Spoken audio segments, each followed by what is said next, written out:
Joshua and Caleb's condition is simply a 20/20 vision and hindsight. Wow. Being able to see what God has done. All right, man. Yeah. All right, then. If I can put this in perspective, you have to understand that the story behind them coming to the borders of the land of Canaan. Yes. Wow. God told them to go and overtake the land. They had been through the parted Red Sea. They had been through having quail in the evening and manna in the morning. They had been through in the wilderness. Wow. And now the condition allows them to think back over their lives and see what God has done for them.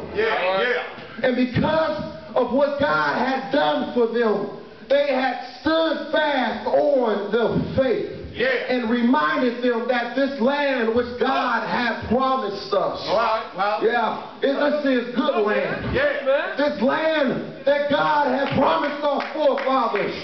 We ought to go up and we ought to take this land.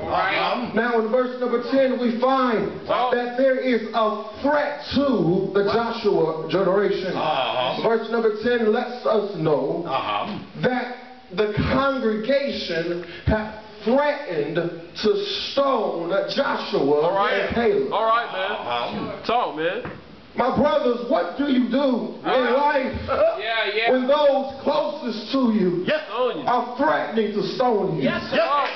What do you do in life when those who call you your friend threaten to put you by the wayside only because you have faith in God? Come on.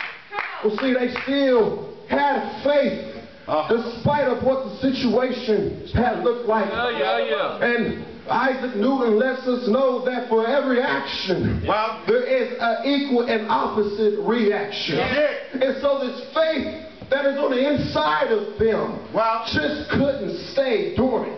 This faith that was on the inside of them just couldn't keep still.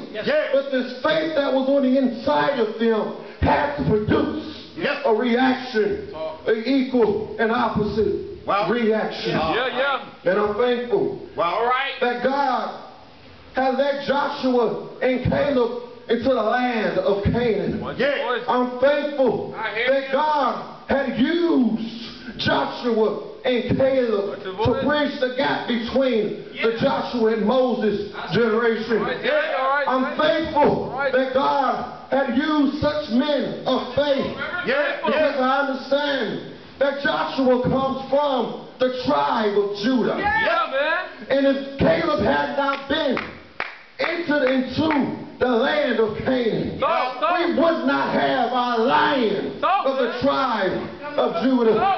So I'm thankful for Joshua, and I'm thankful for Moses, and I'm thankful for Caleb for what they had done. I told you I was going to keep you long.